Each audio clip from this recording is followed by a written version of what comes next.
Okay, welcome back to part 5 of Winter Magic, where we're exploring the ways to release the year so far, we're embracing the magic of the season, and we're looking ahead for 2026. And each part in this series is meant to ground you into being fully present with everything that the season brings, both the challenges and the joy and all your family rituals and magic rituals. Because we want to be present still with what we're doing now while we're looking ahead. I mean, it would be really nice if we had a month between like the end of the year and the start of a new year where we could do nothing but just prepare. But that doesn't usually happen. What usually happens is we get busy in December, we rush at the end of the month to get all of our magic and rituals together, or New Year's intentions or vision boards, which, by the way, don't work if you don't add feeling to it. We usually get so busy that we rush that last part. So this 6-part series is to help guide you with small nuggets of wisdom to let go of everything in 2025 and determine what you're carrying forward, and to sit with the full presence and magic of the season and look ahead. If you haven't watched part 1 through 4, I do recommend that you go do that because I lead you here specifically. And today we're going to do a ritual that is amazing.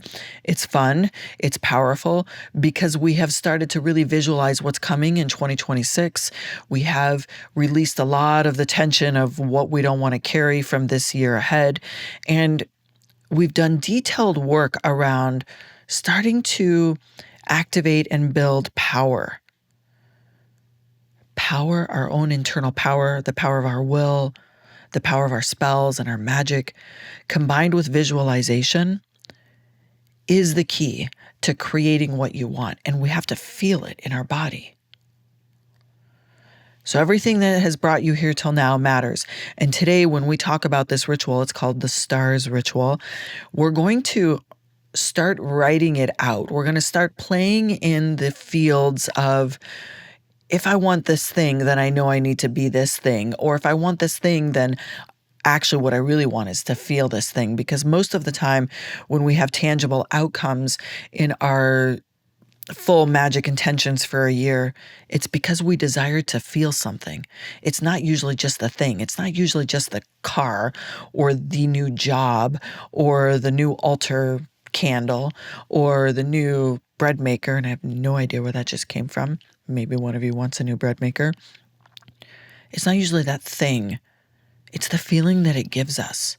Safety, security, confidence, healthiness, maybe craftiness, maybe magical. So those are the things that we're going to focus on in the Stars Ritual. It's not the thing, it's the feeling that the thing is going to give us. And in part 4, I had you spend time doing imagining of what you want ahead of you, to build it in your mind, to start letting yourself go through all the things, the experiences, the desires, the tangible, letting yourself visualize it. And now we're going to pick 5 of those areas that we have identified that our imagination led us to try to identify 5 feelings that we really long for. So hello, I'm Tahverlee. If you're just catching me for the first time, make sure you subscribe. You'll get all 6 parts of this. And I'm teaching a class called 2026 Intention Wheel. And that intention wheel is meant to show you the exact spells, rituals, words, and tools to cast something like a vision board. It's not a vision board, it's a wheel, but to cast your goals and your intentions with real magic that will actually work for you. In fact, I can almost guarantee that if you follow the steps in that class, the way that I give it to you, and I give you everything, how to identify what it is that you want if you don't know, what tools to use, how to cast it, all the things. If you follow that, I guarantee you it will happen faster than you think, because time is an illusion. We can collapse timelines like that. I can't get into that because I will go off track for today. So I'll leave it there. It is possible. Check the link in the show notes if you want to learn how to put the most powerful spell, an entire year spell, into motion. Because a lot of our spells work with something specific or a specific cycle But what we're doing in the 2026 intention wheel is we are casting an entire year's desires at once. And yes, it's possible. But today we're going to say, okay, I visualized, I did the work in part 1, 2, 3, and 4. And now the future is calling. So if the future is calling, how do you want it to feel?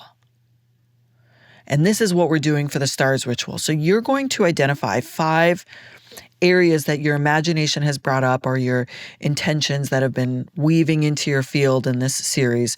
There's going to be things that I know that you've written down, or you've noted, or you've contemplated that you want. And they might feel tangible, like a specific item or a specific experience or a specific relationship, a specific amount of money, or a specific job. Any of those things, totally fine. Keep noting them down until you join the class and start putting them into motion. But I want you to ask a deeper question. Why? Why do I want this thing? And I want you to identify 5 feelings that it's going to give you. Most of the time, it's going to be something like more intuitive, more connected to my gifts, safe, powerful, confident. So we're looking for 5 feeling statements. And so it could be, I am intuitive. I am confident. I am spiritually gifted. Now, I'm not a believer in doing mantras that you create because you want to become it.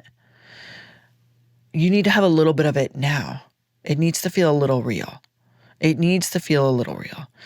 Because if we write out things, if you write out, I am intuitive, but you actually believe you're not intuitive, no ritual or spell is going to overcome that.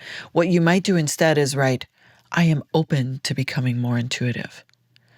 So you know yourself, you need to have a little bit of reality check when you're creating these stars, because if there's not something about it that's a little bit real for you, even if you can't identify with the whole thing, maybe you just think, well, I'm sometimes intuitive, but not always.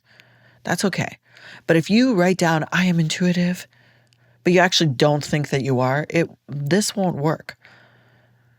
I invite you to then reword it to where I am open to becoming, or I am open to developing, or I'm learning to be more confident, or I am learning to be better every day. So once you have 5 of these, this is where the fun begins. Here's a couple of ways you can do it. If you have a traditional Christmas tree, you can do this with the whole family. Write it out on stars on construction paper and punch a hole in it and hang it on your tree. And then take them down when you take the tree down so you keep them on your altar. This can actually go along with your 2026 intention wheel. If you're in the class, you can add this to your intention wheel. It's a beautiful practice. If you're a baker, you can bake cookies and write them in icing and let them totally dry and hang them on your tree. You probably won't keep them on your altar if you do, or they might get moldy. You can use clay. You can use any material that is in the shape of a star. You can even go to a craft store and find lots of different stars that you could paint on, that you could write on in permanent marker with you or with the family. But we want 5 feeling power statements that are either your I am, another version of an I am, or that you are open to. That's the ritual. This is the stars ritual. The goal is to zoom out when you're doing this, to zoom out so you're seeing the year ahead through the lens of how it's going to make you feel. We have lots of time and lots of, exercises in the class that you can do to identify and pinpoint the exact things, because we will do that, the exact things. You can list dollars, amounts, tangible things, feelings, experiences, jobs, all the things. But for now, we're zooming out. This stars ritual is to zoom out. So it's as if those stars are hovering above you. So once you do them, no matter where you keep them, if they're not edible items, you will bring them into your wheel to just remind you that I'm putting these stars above me. These are now my guiding principles of how I desire to feel, how and why I'm creating everything I'm creating for my 2026 year is because of these 5 things that I desire to feel. You might just write the words. If you don't know, you could just write powerful, confident, magical, intuitive, gifted, aligned, centered, grounded, wise, caring. Words are great too. So I also have an additional task. If you do these 5 stars, tag me on Instagram and I'm going to give you a free mini reading because I want to see these stars lighting up all of our worlds. You might even find that after you do your 2026 wheel, again, join the class, it's in the show notes. After you've done the wheel, you might put these on your ceiling so they stay above you for the year. You might paint them on little things that hover above your altar, like the top of your altar, like they're just these stars that are floating as guiding stars. The stars ritual is the guiding stars that help you bring the intangible to the tangible because it focuses on feelings. That's how vision boards, that's how intention setting works, is to have the feeling in your body. All right, so this is part 5. Join the class, do this work. Tag me on Instagram. It's just my first name, Tahverlee. I want to see your stars, pictures. I cannot wait to see how magical it is that you've zoomed out and you're focusing on embodying what all of these things that your magic is going to bring into fruition, what it's going to feel like. I'll see you back for the final part in this series.